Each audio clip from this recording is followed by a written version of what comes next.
teleprompter is in worship mode.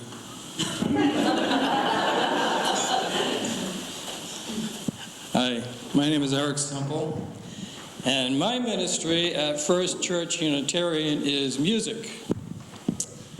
My whole life, music has touched me, and hopefully my music has touched people who have heard my music or have joined me in making music together. This is why I pledged to First Church Unitarian. Well, last Wednesday, I was over at Carolyn's house mooching a meal before band practice. And I says, how am I going to cram 55 years into 3 minutes? And she says, easy, just ask questions. I says, ask questions? Brilliant. That's what I'm going to do. So this requires audience participation. So here we go. Ready? Please raise your hand if you have heard or played in Eric and the Vikings.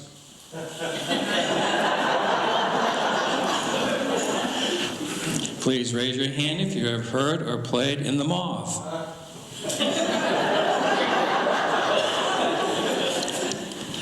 This will all come together in a few minutes.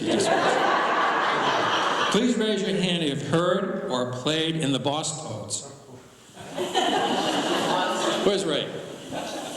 There's another one. Yeah, there you go. Please raise your hand if you have heard the duet Eric and Charlie. Hey, remember the date? June 3rd, 1993? You got it. Rita's house. Please raise your hand if you heard the street choir at the country fair. Yes, you have. Please raise your hand if you have played or heard the menopause. Please raise your hand if you've heard the Firehouse Band. Hey. Please raise your hand if you've heard the Firehouse Band's church service, Peace, Love, and Understanding. The way things are going, we'll probably have to dig that out again. Yeah. Please raise your hand if you attended the Firehouse Coffee House. Awesome. This is one of my favorites. Please raise your hand if you have joined this church as a result of attending the Firehouse Coffee House. Look at that. Look around. Look around. Awesome. That's why I pledged to First Church Unitarian. Please raise your hand if you've heard me playing my guitar, leading the choir or congregation in song. Awesome. Please raise your hand if I taught you how to play the ukulele. Please raise your hand if you play with the ukes. All right. Please raise your hand if you heard the ukes.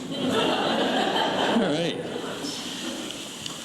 If the music we have created together has touched you at all, First Church Unitarian, then please join me in saying, this is why I pledged to First Church Unitarian. Awesome. Hey.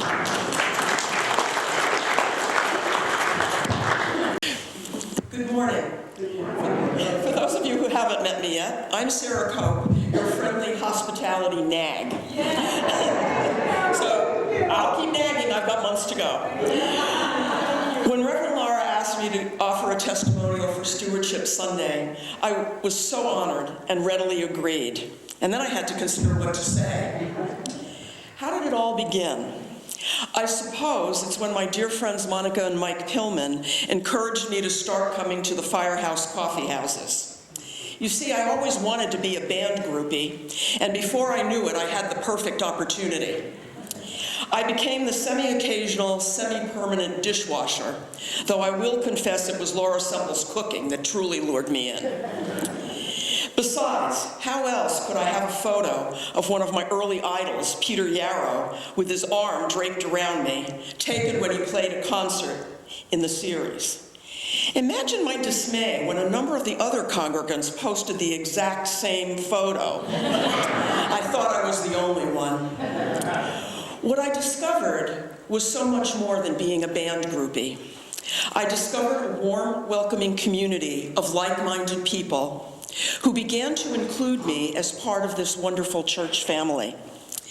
They didn't seem to care if I was an official member or not, and soon I was attending a very, very, very occasional service and participating in numerous activities, like the Yule service and the talent auction, to name a few.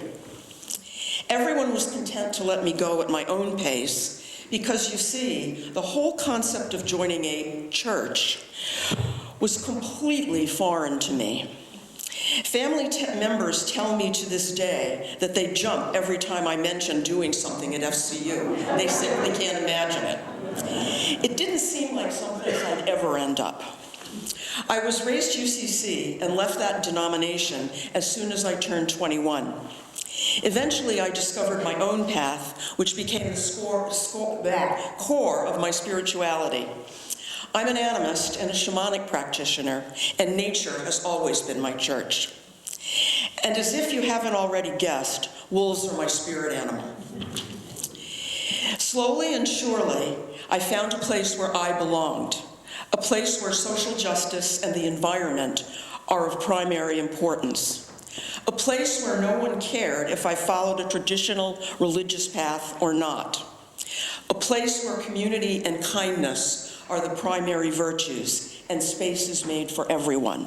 I love that. It may have seemed precipitous when I finally signed the book in November of 2018, though you've got to trust me on this. It was a long time coming. I found a place where I can truly belong, contributes my talents to the good of all, and finally feel at home.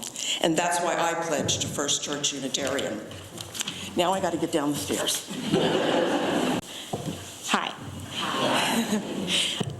My name's Tatum Joy Hammer, and the reason that my family pledges to First Church Unitarian,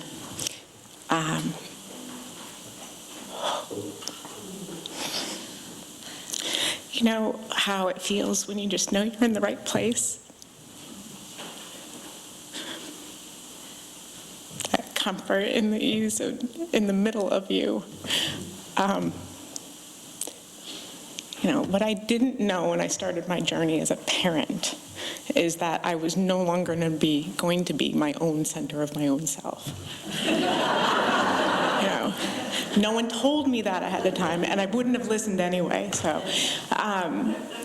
you know, the trajectory of my family's path hasn't looked like a lot of people's paths. And one thing that I really have had to dig into as a parent has been listening to that calmness in my gut to tell me if I'm on the right path or not. And, you know, after escaping from Florida 2.5 years ago, you know, part of that escape was needing to be in an environment that had seasons. And so I can identify closely with what Sarah shared about nature being a really important part of centering. You know, one thing after another just kept leading us in a direction, and being open to not knowing what that direction was ultimately going to hold has been a matter of having some faith that doesn't come so naturally to me. So innocuous things like listening to Ron Willett and Bill Mitchell gush about First Church Unitarian over lunch, and I'm going, I think that's so great that they have this place that they gush over. That's great for them. I'm really happy with them. You know, so a few months later, when my oldest is going, I really want to, like, the neighbors go to Sunday school. I want to go to Sunday school. I'm thinking, I don't know who's going to take you. I will not be going. And I recollected, gosh, you know, there was this place that I heard about that had none of the stuff that makes my ears close and my heart feel funny. And I don't know if that's actually truly what it could hold, because I have never seen it for myself before, but I'll go with you and we'll see, you know. And a little over 1.5 years ago, we walked into this this building, and I kept listening for the thing that was going to say, nope, you were right, you should go. You were right, this is not for you, you don't belong here. And I have not once heard that. Not in one shade of, I have to let that part go and remember the other good stuff. And so I wasn't prepared for all of the gifts that we've gotten from being a part of this community. I didn't know we were going to get extended family out of it.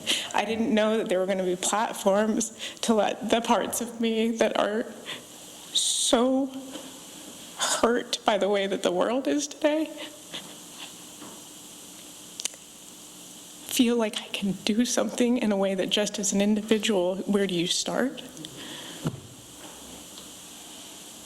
And I can't even imagine what my children are going to say at some point over this community that will be bringing them up, that is bringing them up. And I'm so grateful that when I look out here, I see faces that make me want to smile. You know. So thank you for letting me sniffle through this morning. Thanks. Thank you to everyone who gave a testimonial again. Those were beautiful. Are you having any fun this morning? I hope so. I'm weeping. You're weeping. Okay. Weeping is good too. I know a lot of people really don't like Stewardship Sunday. I'll just say it. I mean, this is something that happens at virtually every UU or Protestant-style church. And yet, it's so challenging to think about money.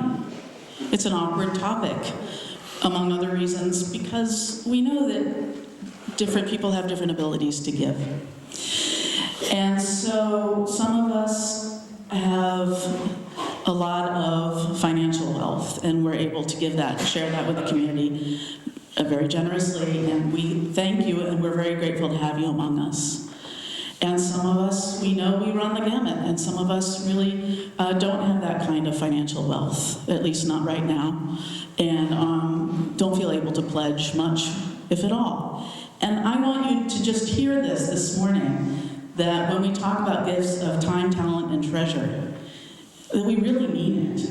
And there's lots of ways that you can give. And so if financial wealth is not your current gift to share, please know that we're so lucky and grateful to have you with us here too. Please know that and feel that. When I'm here and I look around, I truly feel that we have so much. Abundance is the word we wanted to be the word of the day. Abundance. I look around and we have, when you put us all together, so much talent. We really do. We have people who speak beautiful words. We have talented musicians and singers. People who share that gift and teach, share in that way too. We have people who share things like skills to paint and do other things around the buildings and grounds. This place looks incredible. It's even become more beautiful since I first candidated here, which wasn't that long ago. And I feel, and I keep hearing, it's never looked better. I think that's true. It looks amazing. Beautiful building that we really care about.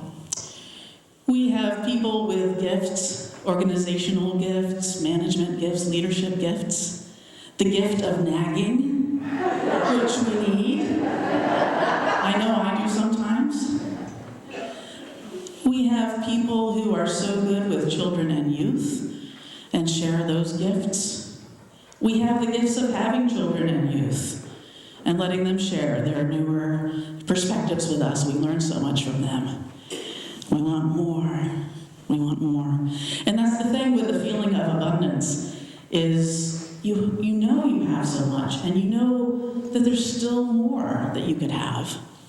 When you put it all together, it's incredible. And the thing is, all of this belongs to you. That's really what stewardship means when you get right down to it. That this is yours. You are the stewards to care for it, to keep it, and the vow that doesn't work so well in the modern world works here. This is yours to have and to hold. This. You make it what it is.